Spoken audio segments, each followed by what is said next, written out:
Você já sentiu que o perigo estava sentado bem ao seu lado na mesa de jantar?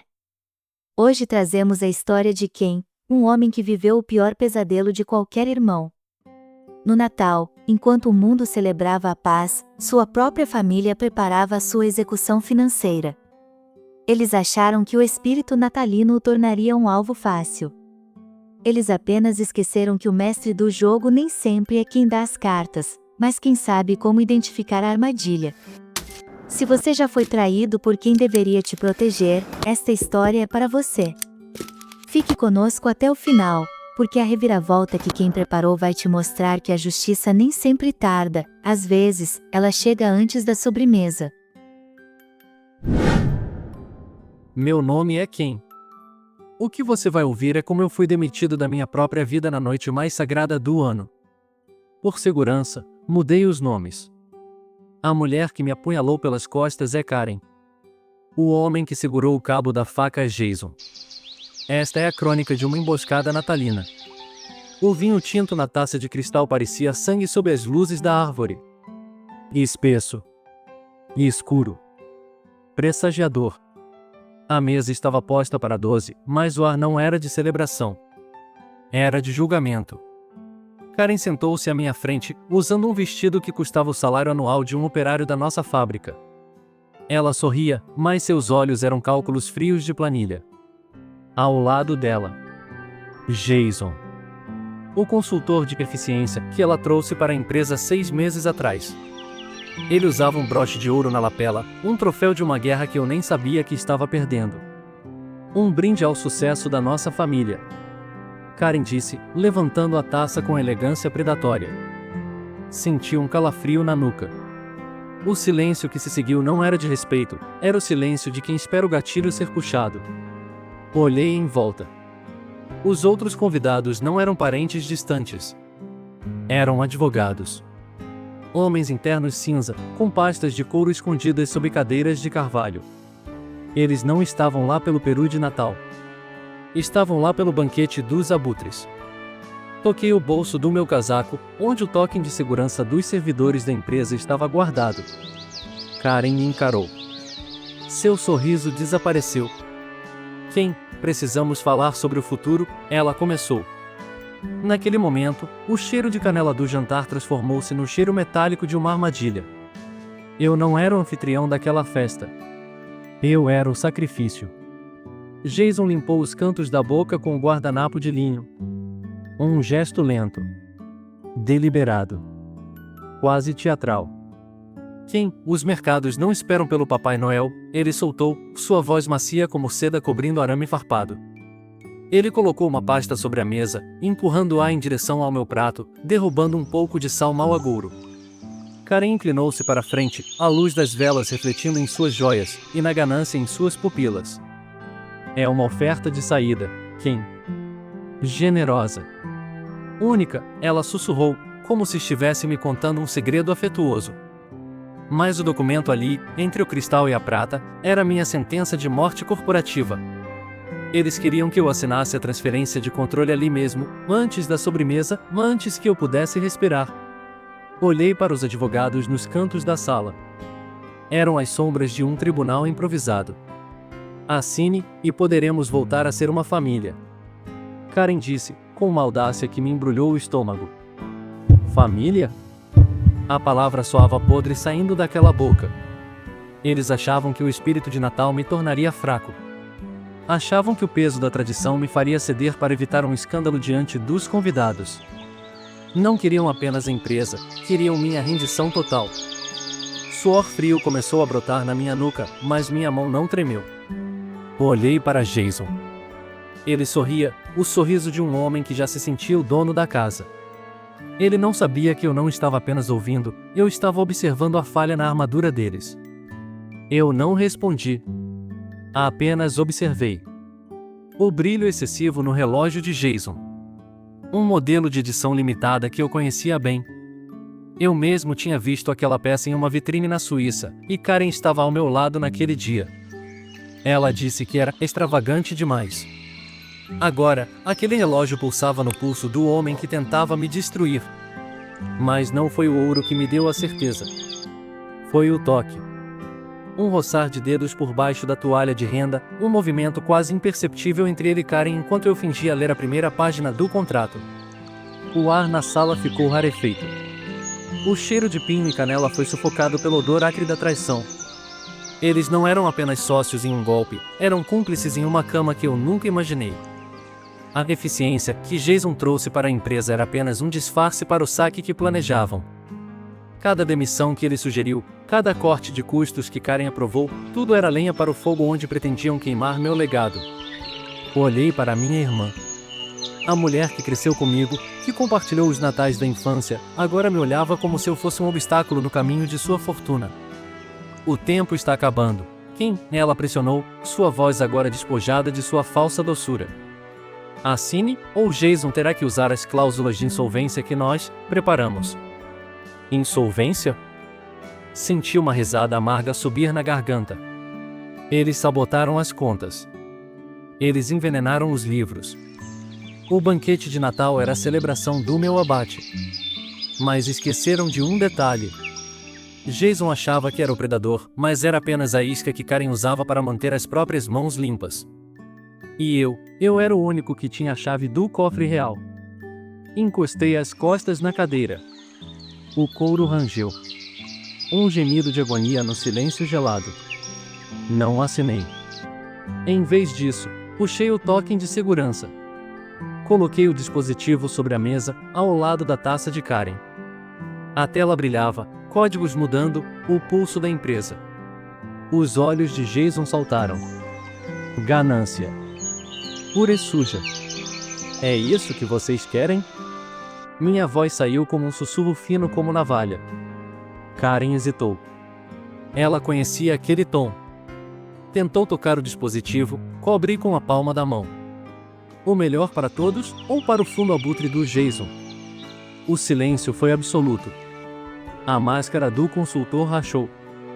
O sorriso de Jason desapareceu, substituído por um ódio visceral. Ele não esperava que eu tivesse cavado tão fundo. Não esperava que o irmão trabalhador fosse um estrategista de elite. Naquele instante, o banquete de Natal morreu. O peru esfriou, as velas derreteram, a sala tornou-se um bunker. Eu não estava mais com a família. Estava cercado por mercenários. E o token era a única coisa que impedia a queda da minha fortaleza. O teatro acabou. Agora, era a guerra. Jason explodiu. A cadeira tombou contra o tapete, um som como o fim do mundo. Você se acha esperto? Quem? Ele cuspiu as palavras, a saliva atingindo o cristal. Esse plástico não vale nada se a empresa for declarada insolvente amanhã. Ele apontou o dedo, o relógio de ouro brilhando como uma arma. Karen apenas me encarava, desprezo destilado de anos de inveja. Você era o gênio, o sucessor, ela sibilou. Mas você é cego. Enquanto você construía, Jason e eu estávamos demolindo. Ela jogou uma pasta no meu prato. Olhe os números. Quem? Contas nas Cayman, contratos de fornecimento fantasma, está tudo assinado com sua assinatura digital. O sangue fugiu do meu rosto. A audácia. Usaram minha confiança para forjar minha própria ruína. Os advogados se aproximaram, corvos sentindo a carniça. Não queriam negociar. Queriam meu extermínio. Assine a transferência agora, ou você sai daqui direto para a prisão. Jason rosnou, o hálito de vinho e derrota soprando no meu rosto. Mas esqueceu de um detalhe. Eles tinham a assinatura, mas eu tinha a chave mestra. Deixei a arrogância dele atingir o teto.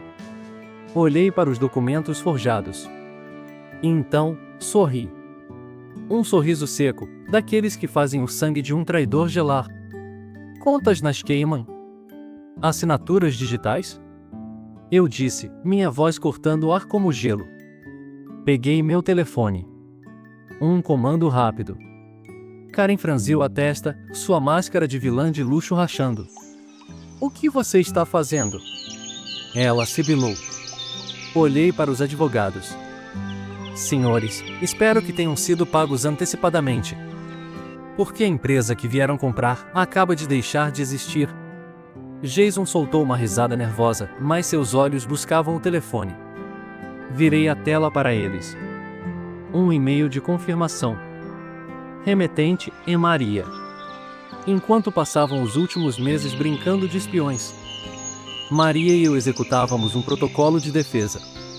Aquela assinatura que usaram tinha um rastro de auditoria em tempo real. O rosto de Jason ficou cinza, uma máscara de choque e horror. Eu não apenas sabia dos desvios, eu os direcionei. O silêncio foi mortal. Os ativos, as patentes, os contratos ativos, tudo foi transferido legalmente para minha nova holding antes de eu entrar por aquela porta. Levantei-me. O poder voltou para minhas mãos. O que restou nesta mesa é apenas uma casca vazia cheia de dívidas. O jantar de Natal não foi meu funeral. Foi a falência deles. Karen cambaleou para trás, sua mão batendo na jarra de cristal e derramando vinho sobre o contrato, um rastro vermelho que parecia uma ferida aberta. Isso é mentira. Você não teria audácia. Ela gritou, mas sua voz já estava quebrada pela dúvida. Dei um passo à frente, minha presença ocupando todo o espaço que tentaram me roubar. Quem teve audácia foi Maria, respondi, cada letra soando como um tiro de precisão. Enquanto Jason achava que estava seduzindo nossa diretora financeira para obter os códigos de acesso, estava apenas alimentando Maria com as provas que eu precisava.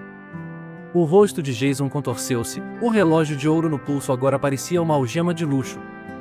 Olhou para o telefone, tentando acessar as contas, tentando desesperadamente encontrar o dinheiro que achava que já era dele. Inacessível, eu disse, calmamente. Maria não é apenas minha vice-presidente, é a guardiã do que restou da nossa integridade. Ela rastreou cada centavo que vocês desviaram para as Cayman. Olhei para os advogados nos cantos da sala. Estavam guardando seus papéis, fugindo como ratos percebendo que o navio já afundou. O jantar de Natal estava em ruínas. Não havia mais nada para negociar. Tinha o token, tinha as provas, e tinha a lealdade de quem realmente importa. Jason e Karen estavam sozinhos em uma sala cheia de comida fria e promessas vazias. O império que tentaram saquear era agora uma fortaleza impenetrável, e eles estavam do lado de fora. No frio. Karen começou a chorar. Um choro feio, forçado, desesperado. Atirou-se sobre a mesa, ignorando os vidros quebrados e a mancha de vinho que agora tingia seu vestido de grife. Quem, por favor, somos sangue. Ela soluçou, estendendo a mão trêmula em minha direção. Você vai destruir sua própria irmã por causa de negócios? É Natal. Olhei para aquela mão, a mesma mão que, minutos atrás, empurrava um contrato de escravidão para o meu lado do prato. O cinismo dela era quase admirável. Sangue. Karen. Minha voz saiu como um sussurro fino como navalha. O sangue torna vocês parentes, mas a lealdade torna vocês família. Inclinei-me sobre ela, ignorando o olhar de puro ódio que Jason ainda lançava do outro lado da sala. Você não pensou no sangue quando autorizou Jason a sabotar minha vida. Não pensou no Natal quando planejou me deixar na rua, sem nome, sem empresa, nada. Olhei para as velas que agora chegavam ao fim, a cera derretida escorrendo como lágrimas reais sobre a toalha.